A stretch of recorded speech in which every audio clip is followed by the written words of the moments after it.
ॐ शान्ताकारं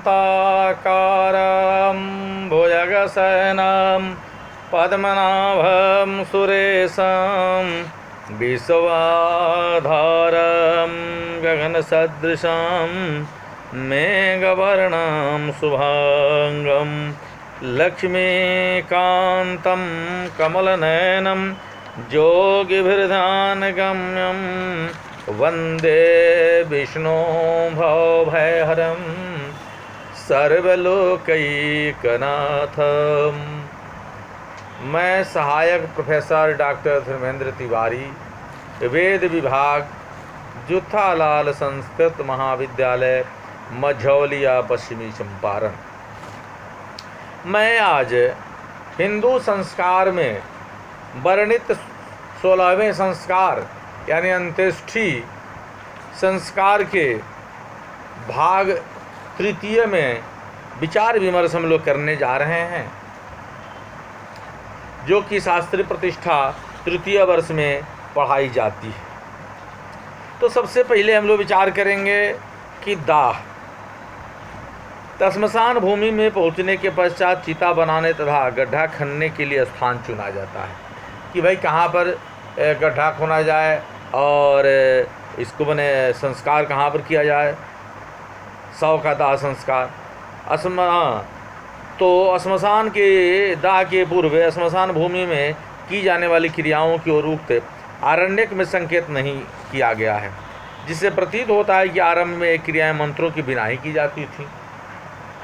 किंतु गृह सूत्र इस विषय में विशेषतः चिता बनाने के विषय में निश्चित नियमों का विधान करते हैं। स्थान के चुनने के विषय में निर्दिष्ट नियम देवताओं के लिए बलि देने के स्थान संबंधी नियमों से बहुत कुछ मिलते जुलते हैं। इस प्रकार विधिवत चुना हुआ स्थान शुद्ध किया जाता है और भूत प्रेतों के निवारण के लिए एक मंत्र का उच्चारण किया जाता है। अश्वलायन के अनुसार गड्ढा 12 अंगुल गहरा, 5 बीता चौड़ा और इतना लंबा होना चाहिए जितना कि शव के हाथों को ऊपर उठाने पर प्रयोग में आने वाले ईंधन का प्रकार, चिता की माप तथा निर्माण और अन्य संबंध नियम धार्मिक ग्रंथों द्वारा निर्धारित हैं और शोकार्थ संबंधियों आदि के स्वेच्छाचार के लिए कोई अवकाश नहीं छोड़ा गया है। कतिपय लेखों के मतानुसार शव की कुक्षी को तोड़ देना चाहिए और उसकी अतड़ियों को घी से भर के उसमें कुशा से सी देना चाहिए। अथस्य दक्षिणं कुक्षिमपावृत्य निस्पूरिशं कृत्वाद्भिः प्रक्षाल्य सर्पिषा अंतराणि पूरयित्वा दर्भैः संसीव्यति। इसके मूल में शव को शुद्ध करने और दाह को अत्यधिक सुविधाजनक बनाने के भाव निहित थी। आगे चलकर यह प्रथा असंस्कृत तथा निषिद्ध समझी जाने लगी। आजकल मृतक के केशों और नखों का कृंतन और जल के शव का प्रक्षालन शुद्धि के लिए पर्याप्त समझा जाता है। अब शव चिता पर रखा जाता है।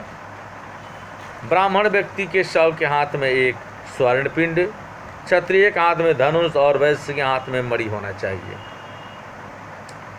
वैदिक तथा सूत्र कालों में जब प्रत्येक बात नियमानुसार की जाती थी, अनुस्तरणी माने गाय का या बकरा जैसा कि ऊपर कहा जा चुका है, या तो बलि दे दिया जाता था या मुक्त कर दिया था। इस समय यह विधि पूर्णतः अव्यवहित हो चुकी है। विधवा का चिता पर लेटना। इस प्रसंग में विधवा के अपने मृतक पति के साथ चिता पर लेटने की प्रथा का उल्लेख करना आवश्यक है, जो यद्यपि इस समय लुप्त हो चुकी है। यह प्रथा आजकल प्रचलन में नहीं है, किंतु प्राचीन काल में गृह सूत्रों के युग तक प्रचलित थी। बौधायन के अनुसार पत्नी को शव के वाम पार्श्व में लेटना चाहिए, मैंने बगल में बाएं भाग में पत्नी को लेटना चाहिए। अश्वलायन का मत है कि वह उत्तर की ओर सिर के निकट रखी जानी चाहिए। तब अग्नि दान करने वाले व्यक्ति को मृतक को इस प्रकार संबोधन करना चाहिए। हे मर्त्य, यह स्त्री भावी लोक में तुम्हारे साथ संयुक्त होने के लिए शव के समीप लेटी है। वह सदैव पतिव्रता स्त्री के पुराण धर्म का पालन करती रही है। उसे ई लोक में रहने की अनुमति प्रदान करो और अपनी संपत्ति के अपने वंशजों के लिए छोड़ दो। मृतक के छोटे भाई, शिष्य अथवा सेवक या दास को चिता की ओर बढ़कर स्त्री का बायां हाथ पकड़कर उसे चिता से उतरने के लिए कहना चाहिए। हे नारी उठ, तू निष्प्राण गतासु यानी व्यक्ति के समीप लेटी है, तू इस जीवलोक में आ। अपने गतासु पति को त्याग कर उस व्यक्ति से विवाह कर जो तेरा पारिग्रहण करे। हसग्राभस्य और तू इसे विवाह के लिए इच्छुक दीरिशो हो। उक्त प्रथा के संदर्भ में उच्चारण की जाने वाली ऋचाएँ सर्वप्रथम ऋग्वेद और अथर्ववेद के अंत्येष्टि सूक्तों में उपलब्ध होती हैं। इसमें हम सती प्रथा का कर्मकांडीय अवशेष पाते हैं। प्राचीनतर काल में मृतक व्यक्ति को प्राप्त उपहार उसके शव के साथ गाड़ या जला दिए जाते थे। इन उपहारों में भोजन, अस्त्र शस्त्र, वस्त्र, घरेलू पशु आदि होते थे। यदा कदा दास और पत्नियां भी मृतक के साथ जला या गाड़ दी जाती थीं। अथर्ववेद में इस पुराण धर्म या प्राचीन प्रथा को कहा गया है, किंतु यह अमानवीय तथा ऋग्वेद काल में प्रचलित नहीं रही थी। विधवा के चिता पर लेटने की औपचारिकता अभी विशेष थी। गृह सूत्र भी विधवा के वास्तविक दाह के स्थान पर उक्त कर्मकांडीय स्थानापन्न प्रथा का ही विधान करते हैं। ऋग्वेद के ही काल से कर्मकांडीय साहित्य जीवित विधवा के दाह के पक्ष में नहीं है। पद्धतियों और प्रयोगों ने इस प्रथा का पूर्णतः अवध ही कर दिया। यहाँ तक कि विधवा को श्मशान भूमि में जाकर दाह क्रिया में सम्मिलित होने की भी आवश्यकता नहीं रही, किंतु सती प्रथा का पूर्ण अंत न हो सका और आगे चलकर कुछ विशिष्ट कुलों और जनों में पुनर्जीवित हो उठी कि धर्म पुराण मनुपालयंती यह मुख्य रूप से राजपूतों में प्रचलित थी। 1835 में लॉर्ड विलियम बेंटिस ने अंतिम रूप में इस प्रथा का अंत कर दिया। चिता पर विधवा के लेटने की क्रिया पूर्ण हो चुकने पर उसे निम्नलिखित मंत्र के साथ मृतक के हाथ से उपयुक्त स्वर्ण पिंड ले आने के लिए कहा जाता था। ब्राह्मण स्त्री के समान अपने धन और गौरवता, शक्ति और सौंदर्य की अभिवृद्धि के लिए मृतक के हाथ से स्वर्ण पिंड ले आ।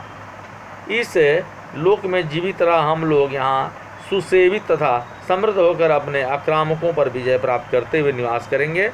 अश्वलायन गृह सूत्र के टीकाकार कहते हैं कि विधवा नहीं, विधवा को चिता से दूर करने वाले व्यक्ति को शव के हाथ से स्वर्ण पिंड लेना चाहिए और यदि वह दास हो तो दाह क्रिया करने वाले व्यक्ति को इस तथा पूर्वोक्त ऋचा को दोहराना चाहिए। विल्सन और मैक्स मूलर जो हैं इसी अर्थ में लेते हैं, यद्यपि यह सायण के भाष्य के विपरीत है, किंतु व्याख्या में कोई भी भेद क्यों न हो, यह स्पष्ट है कि विधवा तथा उक्त स्वर्ण पिंड को शव के पृथक कर दिया जाता था। आरण्यकों तथा गृह सूत्रों में इसके किसी अन्य विकल्प का विचार नहीं किया गया है। अतः यह स्पष्ट है कि आरण्य की रचना के समय जीवित पत्नी का अपने मृत पति के दास करने की अमानवीय प्रथा देश में व्यापक न हो सकती थी। सती प्रथा के अंत के साथ ही इस प्रथा का अस्तित्व स्वतः समाप्त हो गया। उस काल में जबकि यज्ञीय कर्मकांड का विधिवत पालन किया जाता था, वे यज्ञीय पात्र जिनका व्यवहार मृतक अपने धार्मिक कृत्यों में करता था उसके शरीर के भिन्न भिन्न भागों पर रखे जाते थे। यदि गाय की बलि दी जाती थी तो उसके विभिन्न अंग भी इसी प्रकार रखे जाते थे, किंतु यदि वह मुक्त कर दी जाती थी तो आटे आदि के पिंड या चावल और जौ से बनी उसके शरीर के विभिन्न अवयवों की प्रतिकृतियाँ उसका स्थान ले लेती थीं। वस्तुएं शव के साथ जला दी जाती थीं जिसके मृतक परलोक में उन्हें प्राप्त कर सके। दाह एक यज्ञ। इस प्रकार आरंभिक क्रियाओं के समाप्त होने पर दाह आरंभ होता है जो अवाहनीय है, अग्नि में दी हुई आहुति समझी जाती है और जो यज्ञीय आहुति के रूप में शव को स्वर्ग पहुंचाती है। जब चीता प्रदीप्त होने लगता है, होने के लिए प्रस्तुत हो जाती है तो उसमें प्रार्थना के साथ अग्नि दी जाती है। हे अग्नि, इस देह को तुम भस्म न कर, न इसे कष्ट दे और न इसकी त्वचा और अवयवों को इधर उधर विकीर्ण नहीं कर। जात वेदा, जब यह शरीर पूर्णतः ध्वस्त हो चुके तो इसकी आत्मा को पितृलोक में ले जाओ। इस प्रार्थना के तत्काल पश्चात मृतक के विभिन्न अंगों को संबोधित किया जाता है जो इस प्रकार है। नेत्र सूर्य के निकट जाए, प्राणवायु वायुमंडल में विलीन हो और अपने पुण्य कर्मों के अनुरूप तू स्वर्ग, पृथ्वी या जलीय किसी भी लोक को जो तेरे लिए कल्याणकारक हो जा। तुझे यहाँ भोजन प्राप्त हो, वहाँ भोजन प्राप्त हो और तू वहाँ सशरीर निवास कर। यह एक नितांत हृदय वेधक दृश्य है जब मृतक को उसके जीवित संबंधी भविष्य में उसके सुखार्थपूर्ण व्यग्रता पूर्वक सदा के लिए परलोक विदा करते हैं। सूत्र काल में गृहस्थ द्वारा रखी हुई 3 या 5 अग्नियों की ज्वालाओं से दाह होता था और यह भविष्यवाणी की जाती थी कि मृतक दाह के पश्चात किस लोक में जाएगा। इसका ध्यान रखा जाता था कि सर्वप्रथम किस अग्नि ने मृतक के शरीर को स्पर्श किया और उसके आधार पर यह तर्क वितर्क किया जाता था कि मृतक ने देवलोक, पितृलोक या अन्य लोक को प्रस्थान किया। आजकल न तो विविध प्रकार की अग्नियाँ ही घर में रखी जाती हैं और न मृतक के संबंधी उसके भावी लोक भी विषय तर्क वितर्क करते हैं। कतिपय वैदिक शाखा के अनुयायियों में एक प्रथा प्रचलित है जिसके अनुसार घुटने तक गहरा एक गड्ढा खोना जाता है। ये हिलेब्रांट के विचार में यह प्राचीन अंधविश्वास है जिसका प्रयोजन अग्नि के ताप को शीतल करना है। परंपरा इसका स्पष्टीकरण करती है कि मृत व्यक्ति गड्ढे में उठता है और वाष्प के साथ स्वर्गलोक को चला जाता है। अन्य वैदिक शाखाओं में प्रचलित प्रथाओं के अनुसार मृतक के शोकाकुल संबंधित चिता को स्वतः जलने देने के लिए छोड़ देते हैं और दाह क्रिया करने वाला व्यक्ति चिता के उत्तर में 3 गड्ढे बनवाता है, उनके कंकड़ों और बालू से चिन्हित करता और उन्हें विषम संख्यक घड़ों में लाए हुए पानी से भरता है। शव यात्रा में सम्मिलित व्यक्तियों से शुद्धि के लिए इन गड्ढों में स्नान करने की प्रार्थना की जाती है। इसके पश्चात पलाश की शाखाओं से अलंकृत कर जुआ, जिसका ऊपरी भाग एक कमजोर सूतली से बंधा रहता है, भूमि पर रख दिया जाता है। शोकार्त व्यक्तियों को उस पर पैर से होकर निकलना पड़ता है। अंत में दाह क्रिया करने वाला उस पर से होकर निकलता है और जुए को हटाकर सूर्य का स्तमन करता है, यानी सूर्य का स्तुति करता है।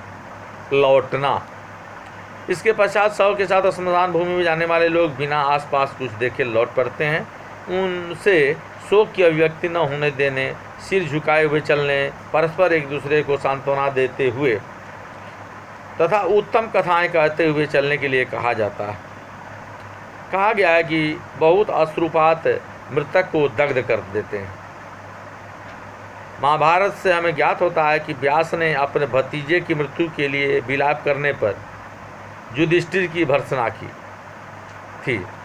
मृतक के जीवित संबंधियों के शोक को दूर करने के लिए कथावाचक नियुक्त किए जाते थे। उदक कर्म, इसके पश्चात उदक कर्म यानी मृतक को जल देने की क्रिया की आती है। यानी सोच मानस्तु सस्नेहा बांधवा सुदयस्तदा पातयंती जन्म स्वर्गा 10 रूपातेन राघव। रामायण पारणीय गृहसूत्र 3:10 पर जयराम द्वारा उद्धृत। एक आचार्य के अनुसार मृतक की 7वीं या 10वीं पीढ़ी पर्यंत सभी संबंधित निकटतम नदी या तालाब में स्नान कर अपने को शुद्ध और प्रजापति की स्तुति करते थे। स्नान करते समय वह केवल एक ही वस्त्र पहनने रहते थे और यज्ञोपवीत दाहिने कंधे पर लटका रहता था। अनेक आचार्य विधान करते हैं कि केश बिखरे या अस्त व्यस्त और देह को धूली दूषित कर लेना चाहिए। शोकार्त व्यक्ति अपना मुख दक्षिण की ओर कर पानी में डुबकी लगाते हैं और मृत व्यक्ति का नाम लेते हुए उसे जल ही अंजलि जल देते हैं। तब वे पानी से बाहर आकर सूखे हुए वस्त्र धारण करते और पहले पहने हुए वस्त्र को उत्तर की ओर फेंक देते हैं। एक आधुनिक प्रथा के अनुसार उदक कर्म के पश्चात एक अत्यंत मनोरंजन क्रिया है। स्नान के तुरंत पश्चात कौओं के लिए उबाले हुए चावल और कलाय मटक के कुछ दाने भूमि पर बिखेर दिए जाते हैं। यह उस आदि विश्वास की स्मृति दिलाता है जिसके अनुसार मृतक व्यक्ति पक्षियों के रूप में प्रकट होता है। पक्षियों के साथ मरुतों पितरों की एक शाखा की तुलना में इस धारणा की पुष्टि होती है। वयो न सदिनद्धि बरहिषि प्रिय, शोकार्तों को सांत्वना। स्नान के पश्चात मृतक के संबंधी एक स्वच्छ और पवित्र घास से युक्त स्थान की ओर चले जाते हैं।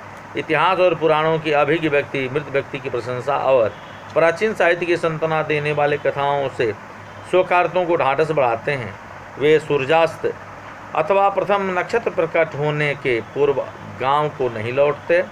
कतिपय लेखकों के अनुसार वे सूर्योदय के पूर्व पर नहीं जाते, तब युवक पहले चलते हैं और वृद्ध पीछे। यह प्रथा शव यात्रा के श्मशान भूमि की ओर प्रस्थान करने के क्रम के विपरीत ठीक विपरीत है। अपने घर पहुंचने पर भीतर प्रवेश करने के पूर्व वे स्वयं को शुद्ध करने के लिए पत्थर, अग्नि, गोबर, अन्न, तिल के बीज, जल और तेल का स्पर्श करते हैं। अन्य आचार्यों के अनुसार घर के द्वार पर वे पीछू मंड अथवा नीम की पत्तियां चबाते, अपना मुख स्वच्छ करते, जल, अग्नि, गोबर आदि का स्पर्श करते, विशेष लकड़ियों का धुआं लेते, पत्थर पर चलते और तब घर में प्रविष्ट होते। मैंने अथ गृहानायंत यच्चात्र स्त्रियाभूस्तत्कुर्वन्ति। वे विलक्षण क्रियाएं मृतक के साथ संबंध के अंत के प्रतीक हैं तथा इनमें व्यवहित वस्तुएं मृत व्यक्ति के अशुभ अमंगलकर प्रेत के विरुद्ध बाधा समझी जाती है। अशौच।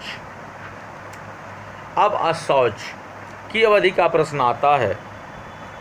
व्यक्ति की मृत्यु के फलस्वरूप एक ऐसी स्थिति उत्पन्न हो जाती है जिसे पोलिनेशियन शब्द मैंने टैबू मैंने निषेध द्वारा, जिसका भाव किसी व्यक्ति या वस्तु का धार्मिक अथवा अर्धधार्मिक प्रयोजनों के लिए निषिद्ध ठहरा देना है। भली भांति व्यक्त किया जा सकता है कि शव के प्रत्येक स्थान पर स्पर्श के लिए वर्जित माना जाता है और उसके निकट आने या उसके स्पर्श आदि करने में अत्यधिक सावधानी बरती जाती है। इस निषेध का कारण यह स्पष्ट है कि क्या शव स्वयं अपने आप में भय का कारण है या वह मृत्यु का वाहन है अथवा अशरीरी आत्मा से संबद्ध होने के कारण यह आतंक का विषय समझा जाता है। यह निषेध के मूल में चाहे कोई भी धार्मिक अथवा भावुकतापूर्ण धारणा निहित हो, यह स्पष्ट है कि यह बहुत अंश तक शव की संक्रामक प्रकृति पर आधारित है, यानी उसके स्पर्श से इसलिए लोग भागते हैं कि किसी तरह का उससे संक्रमण नहीं हो। अतः मृतक के जीवित संबंधी मृत व्यक्ति के साथ उसकी रुग्णावस्था में और मृत्यु के पश्चात उसके शव के साथ संपर्क के कारण स्वास्थ्य संबंधी नियमों के आधार पर एक निश्चित अवधि के लिए समाज पृथक हो जाते हैं। किंतु मृत्यु के पश्चातवर्ती निषेध उन व्यक्तियों से बहुत आगे पहुंच जाते हैं जिन्हें शव का अंतिम संस्कार करने के लिए बाध्य होना पड़ता है। वे संपूर्ण परिवार, संपूर्ण कुल, संपूर्ण जन, संपूर्ण ग्राम ही नहीं, उनके खेतों और जलाकदा आकाश और स्वर्ग तक विस्तृत हो जाते हैं। यद्यपि साधारण संपूर्ण ग्राम दाह क्रिया में सम्मिलित होता है, किंतु सुदूर संबंधियों की अपेक्षा निकट संबंधियों को ही अशौच अधिक लगता है। इसके अतिरिक्त शोक विलाप और फलस्वरूप अशौच की अवधि विभिन्न जनों में शोकार्तों के मृतक के साथ संबंध अथवा उनकी विविध परिस्थितियों के अनुसार कुछ दिनों से अनेक मास पर्यंत भिन्न भिन्न होती हैं। अशौच की अवधि शुद्धता के स्तर तथा संबंध की निकटता के आधार पर नियत है। अशौच का काल और क्षेत्र मृतक की जाति व आयु और लिंग भेद से भिन्न भिन्न होता है। गृह सूत्रों के अनुसार अशौच की साधारण अवधि 10 दिन की है और ब्राह्मण तथा क्षत्रिय के लिए अशौच की अवधि में कोई भेद नहीं करते, किंतु वे वैश्यों और शूद्रों के अशौच की अवधि क्रमशः 15 दिन और 1 मास निर्धारित करते हैं। यह भेद प्रधानतः विभिन्न जातियों में स्वच्छता तथा शौच संबंधी नियमों के पालन पर आधारित था, किंतु स्थिति के भेद से व्यक्तियों को विकल्प की अनुमति प्राप्त थी। मृत्यु से होने वाला अशौच 3 या 10 दिनों तक रहता था।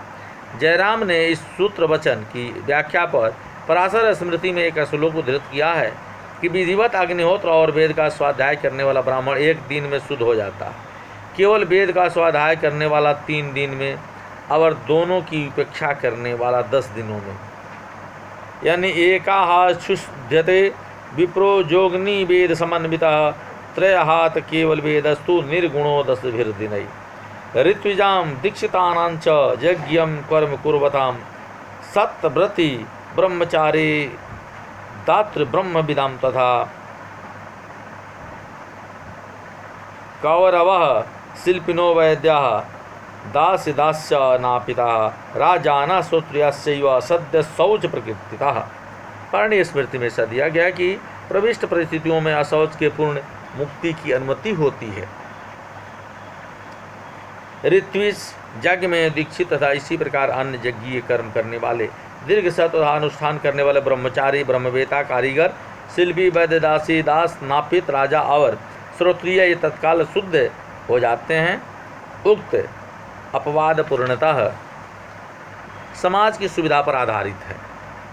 संप्रति अशौच की अवधि ब्राह्मण के लिए 10 दिन, क्षत्रिय के लिए 12 दिन, वैश्य के लिए 15 दिन और शूद्र के लिए 1 मास माना गया है।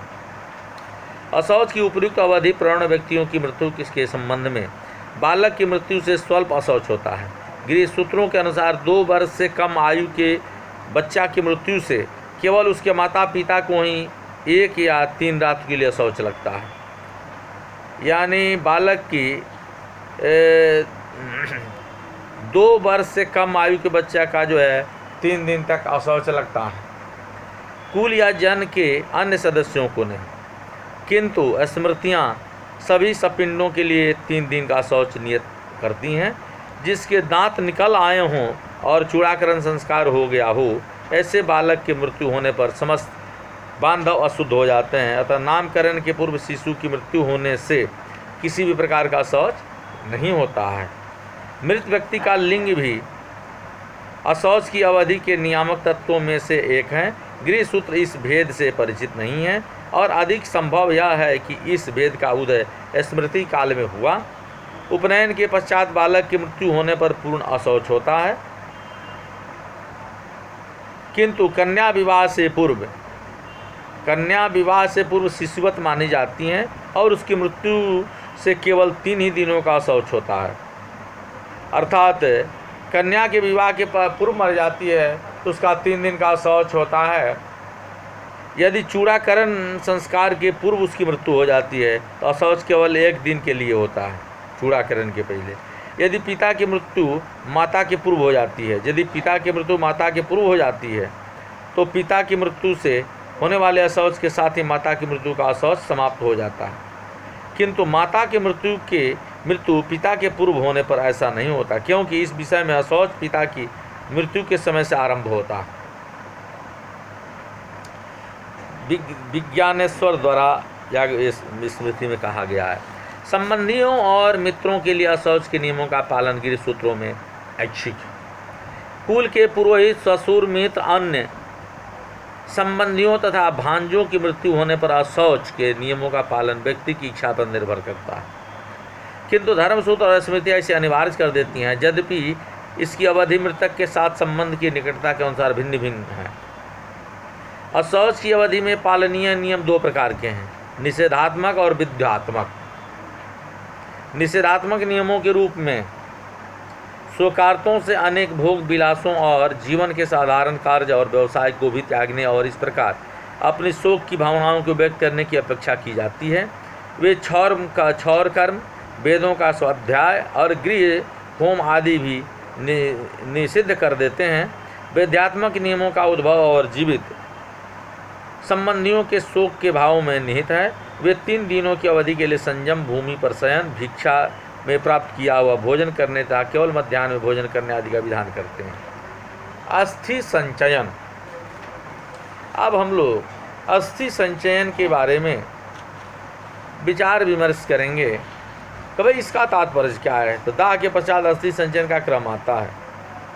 यह 100 निखात की प्राचीन प्रथा का अवशेष है। सूत्रकाल में दाह का निखात की प्रथा के मध्य समन्वय स्थापित किया जाता है। उस युग में प्रचलित प्रथा के अनुसार 100 का दाह कर दिया जाता था, किंतु प्राचीन परंपरा की रक्षा के लिए दाह के कुछ नियमों का पश्चात अवशेषों का संकलन और निखात किया जाना आरंभ हो। निखात माने जल में प्रवाह कर देना। गृह सूत्रों में इस क्रिया का अत्यंत विस्तृत विवरण दिया गया है। अश्वलायन के अनुसार अस्थि संचयन मृत्यु के 13वें या 15वें दिन करना चाहिए, जबकि बौधायन का इसका विधान दाह के 3, 5वें अथवा 7वें दिन करता है। सर्वप्रथम भस्म कर दूध और जल का सेचन करना चाहिए और अस्थियों को पृथक करने के लिए उदुम्बर या गूलर के डंडे से हटाना चाहिए। यह मंत्रों के उच्चारण के साथ करना चाहिए कि तब अस्थियों को वहीं छोड़कर राख को एकत्रित कर दक्षिण दिशा में फेंक देना चाहिए। इसके पश्चात अग्नि में 3 आहुतियाँ देनी चाहिए। तैत्रियों की प्रथा के अनुसार अस्थि संचयन स्त्रियां, विशेषतः मृतक की प्रधान महिषी करती थी। बौधायन के अनुसार स्त्रियों को अपने बाएं हाथ में बृहति पौधे का एक काले, नीले और लाल रंग के धागे से बांधकर पत्थर पर आरूढ़ होकर अपने हाथों को एक बार अपामार्गोदक से धोकर तथा आंखों को मूंदकर बाएं हाथ से अस्थियां एकत्र करनी चाहिए। अधोलिखित मंत्र का उच्चारण किया जाता था। यहाँ से उठो और नवीन स्वरूप धारण करो, अपनी देह के किसी भी अवयव को न छोड़ो, तुम जिस किसी भी पर लोक में जाना चाहो जाओ, सविता तुम्हें यहाँ स्थापित करें, अर्थात सूर्य आपको यहाँ स्थापित करें। यह तुम्हारी एक अस्थि है, तुम ऐश्वर्य में तृतीय से युक्त हो, संपूर्ण अस्थियों से युक्त होकर सुंदर बनो, तुम दिव्य लोक में देवों के प्रिय बनो। उपर्युक्त वचन इस क्रिया में प्रयोजन के पुरस्पष्ट कर देता है कि इससे ज्ञात होता है कि उस समय यह विश्वास प्रचलित था कि मृतक परलोक में नवीन स्वरूप ग्रहण करता है, जिसके लिए दाह या निखात द्वारा भौतिक शरीर के प्रत्येक अवयव को परलोक भेजना आवश्यक समझा जाता था। तब अस्थियों का प्रक्षालन कर उन्हें एक पात्र में रख तथा अथवा कृष्ण मृगचर्म के एक टुकड़े से बांध देते थे। अस्थियों से युक्त पात्र या गट्ठर समी वृक्ष की शाखा से लटका दिया जाता था। उस व्यक्ति की अस्थियों का दाह पुनः किया जाता था जो यज्ञ आदि का अनुष्ठान करता रहा हो। अन्य व्यक्तियों की अस्थियां गाड़ दी जाती थीं, इसके लिए एक पात्र नितांत आवश्यक था। आश्वलायन स्त्री की अस्थियों के लिए सछिद्र पात्र और पुरुषों के लिए बिना छेद के पात्र का विधान करते हैं। ढक्कन से ढका हुआ पात्र श्मशान भूमि के समान ही विशेष विधि के लिए तैयार किए हुए गड्ढे में रख दिए जाते थे। वह किसी वृक्ष की शाखा के नीचे भी रख दिया जा सकता था। अन्य आचार्यों के अनुसार गड्ढे में घास और पीला कपड़ा रखा जाता था तथा उस पर अस्थियां डाल दी जाती थी। सूत्र युग के पश्चात अस्थि चयन की पद्धति में महान परिवर्तन हुआ। पौराणिक काल में लोग प्रत्येक व्यक्ति की अस्थियों का निखात को कोई विशेष महत्व नहीं देते थे। नदियाँ अधिकाधिक पवित्र समझी जाने लगी। दाह साधारण किसी नदी के तट पर होने लगा। अवशेषों के निखात की प्रथा भी अत्यंत सादी हो गई। प्रवर्ती काल से हमें यह विवरण मिलना आरंभ हो जाता है कि किस प्रकार दाह क्रिया करने वाला व्यक्ति दाह के तत्काल पश्चात अवशेषों को एक मिट्टी के बर्तन में रखकर जल में प्रवाह कर देता है, अथवा यदि नदी तालाब आदि निकट न हो तो किसी एकांत या ऊपर स्थान में डाल देता है। हरिहर कृत अंत्येष्टि पद्धति। आजकल दाह के दिन ही अस्थियों का चयन कर बाद में गंगा अथवा किसी पवित्र नदी में प्रवाहित कर देना मृतक के लिए नितांत पुण्यदायी माना जाता है। जिस पुण्यवान व्यक्ति की अस्थियां गंगाजल में प्रवाहित की जाती थी उसकी ब्रह्मलोक से पुनरावृत्ति कदापि नहीं होती। लोग जिसकी अस्थियों को लाकर गंगाजल में डाल देते हैं वह सहस्त्रों वर्षों तक स्वर्ग में निवास करता है। यानी गंगा तोये च जस्यास्थि प्लवते शुभकर्मणः न तस्य पुनरावृत्तिर्ब्रह्मलोकात् कदाचन गंगा तोये च जस्यास्थि नित्वा संक्षिप्यते नरी जुगानान्तु सहस्राणि तत्स स्वर्गी भवेद गति। तो अब मैं अपनी वाणी को विराम देता हूँ। फिर हम लोग अंत्येष्टि संस्कार के चौथे भाग को अगले दिन पढ़ेंगे, अध्ययन अध्यापन करेंगे, विचार विमर्श करेंगे। तब तक के लिए मैं अपनी वाणी को विराम देता हूँ। जय हिंद, जय भारत, धन्यवाद।